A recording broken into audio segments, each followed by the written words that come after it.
I'm joined by Harry Litman of the Talking Feds YouTube channel, the Talking Feds podcast. Federal Judge Tanya Chutkan in the Washington, D.C. federal criminal case against Donald Trump in the recently unsealed superseding indictment that's being prosecuted by Special Counsel Jack Smith. Chutkan means business. She held a scheduling conference this week, and Donald Trump's lawyers tried to appeal to this is a presidential election, and, this is the most serious time, and you'll be viewed as interfering with the election. And Judge Chutkan very quickly slapped down Donald Trump's lawyers. And she goes, I don't want to hear that type of rhetoric. They go, it's not rhetoric. We're making arguments. She goes, well, I don't want to hear it. She goes, I don't care that there's an election. My job, meaningless to me. Don't even mention the word. We have someone here who's been charged. He was convicted in the New York case, but she didn't say that. She goes, we have someone here who's been charged with crimes. I have a superseding indictment in front of me, and I'm just going to treat this like it's every other criminal case that comes before me, and I'm going to move this case along. So don't make those arguments. And she said, look, she eventually issued a scheduling order where in the next few weeks, Special Counsel Jack Smith's going to submit briefing why he believes there's no absolute immunity based on how the superseding indictment is pled. Donald Trump and his lawyers can then try to oppose that and file their briefs. Then there's going to be a reply from Special Counsel Jack Smith.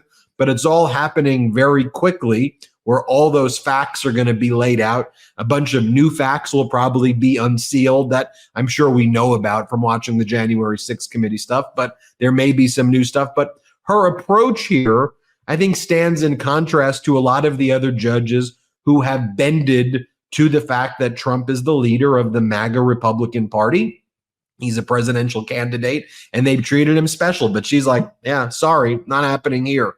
Yeah. And also, the way she controlled her court. I've always said if you give Donald Trump an inch, he takes your life. You can't give him anything. So she starts off and sets the tone, even when Donald Trump's lawyers are there, like, do not give me crap. She even kind of like mocked him a little bit and was like jokey, but in a way that set the tone that, it's not the other way around. And it was just an interesting approach. One, have you ever appeared before? Have you been in front of judges like that before? What do you think about her approach? And what do you think about the schedule that she issued? Yeah, so I've never been in front of her. She took the bench after, but I've been in front of judges like that, and I met with her. And you just made a really interesting point, I thought, Ben, which is her use of humor. She started out in the very first, the Trump lawyer said, oh, something like, I've missed you so much. And she said, careful what you wish for kind of thing. And her approach here, she really, really knows when to be firm and what to say. So we had another conversation earlier about Mayor Chan, who actually blinked and gave Trump a delay when Lauro, the lawyer here, brought up this point. She said, I'm not looking at an election. And this is what she has said all the time, but so has Mayor Chan. I'm not looking at an election, she said. I'm looking at a 4-count criminal indictment. Boom. And she did hold for the government. What Trump totally illogically wanted to do was come in and say, well, it's this new indictment, so let me do this motion to dismiss. Actually, an interesting thing, he said, based on Judge Cannon, and Chutkan said something I didn't find particularly persuasive. So that really showed how that will go, as well as the whole view of the federal judiciary about the Cannon debacle. But anyway, she agreed with the DOJ. What their goal here, everyone recognizes this case is going up again. They're not, whatever she says about immunity, and some of it, the Supreme Court really did her no favors. The central focus of, do you rebut the presumption that official action in the form of discussions with Mike Pence, can you rebut that by showing that, oh, really, it's Trump, the candidate, talking to Pence, the head of the Senate, as opposed to the vice president?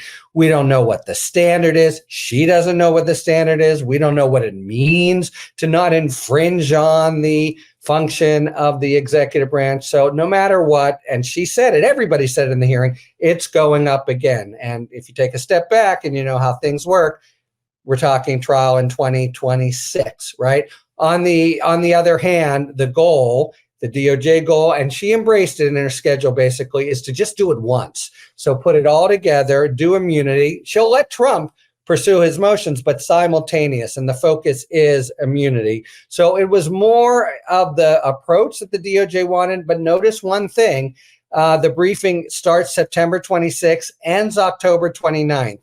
That means nothing's going to happen in this case that will before the election, right? She's not going to have a written opinion. She's not going to make a decision, which I don't think she'll make in any event, to have some kind of evidence or a mini trial. And we would see that before the election. The briefing comes in on the 29th. So even though she's very firm saying, I'm treating this like any other case, that turns out here to mean that the actual proceedings, again, as with the other three cases, really aren't going to play out before the election. So for people who hoped otherwise, including some who hoped of some kind of mini trial, it ain't happening. But she did stay true to the line that Mayor Chan most recently departed from and said, nope, don't talk to me about the election. I've got a criminal case on my hand and a criminal defendant. That's what this is about.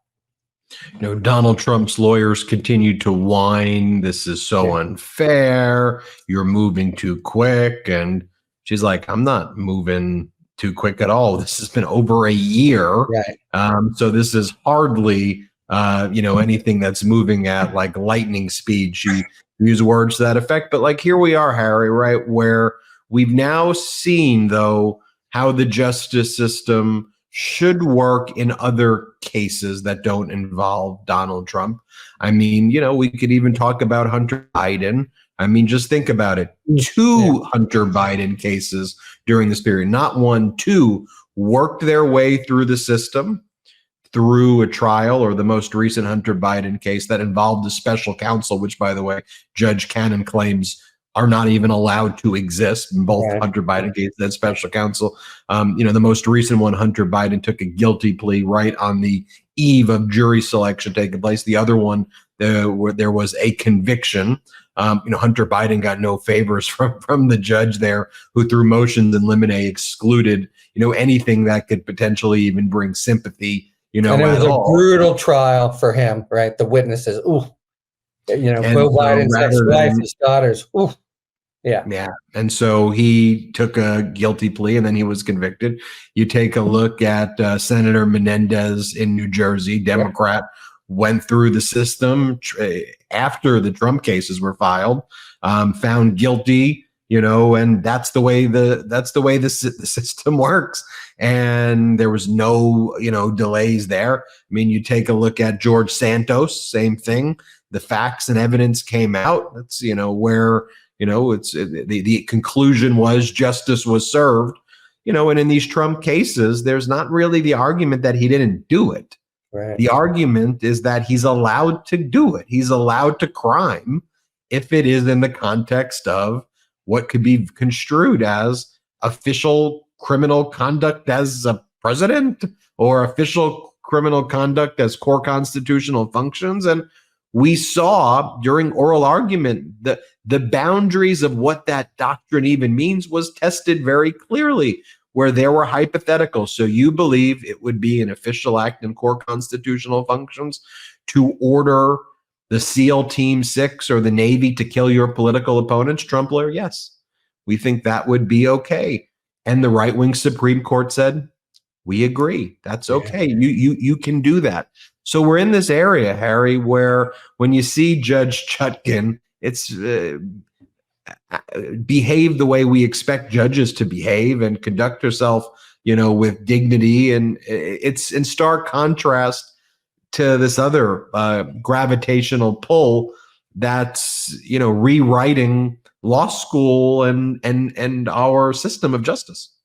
Well put. And I would take it even a step further, because Trump's legal arguments have by and large been crappy. His lawyering's been crappy. He says the same thing again and again. Really, the one thing that's happened, the huge legal thing that's happened for him, has been the intervention of the Supreme Court that essentially, gave their own idea, very, very pro-Trump as it worked out in immunity. But he has, we've made fun with, or at least, disparaged some of his lawyering, and many judges have also treated it with hostility.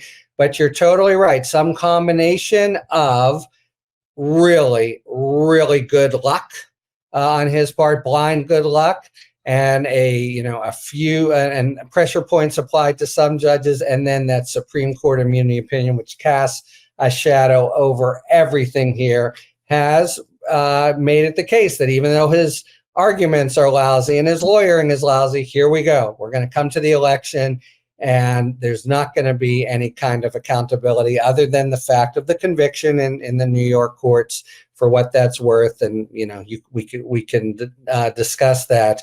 But man, oh man, he's just walked through the raindrops that way, and it, notwithstanding having, in conventional legal terms, very little solid to offer. Well, Harry, we'll keep everybody posted. I mean, look, It seems that in terms of programming, the MeidasTouch network is going to be steadfastly focused. There'll be legal updates along the way, but in terms of the big glacial movements, that's going to be 2025 and 2026. So, assuming, knock on wood, right? Assuming Trump loses, that's right. And there, even you're right, if he wins, New York case, it isn't going away, but I think it'll be suspended while he's president. But yeah, I do think that, I'll put it this way, Trump is going to be deeply involved in the legal system to the end of his days. He just had the oral argument in the civil case involving E. Jean Carroll. There'll be a lot for lawyers to discuss of the various messes and constitutional transgressions that Trump has created. That's for sure. Make sure everybody subscribes to the Talking Feds YouTube channel. Subscribe wherever you get on YouTube. Just subscribe, and subscribe to his podcast as well. It's where I get my legal news. Thanks, everybody. Real quick, Meta just changed their algorithm to suppress political content. Please follow our Instagram @MeidasTouch right now as we head towards 400,000 followers so you don't miss a beat.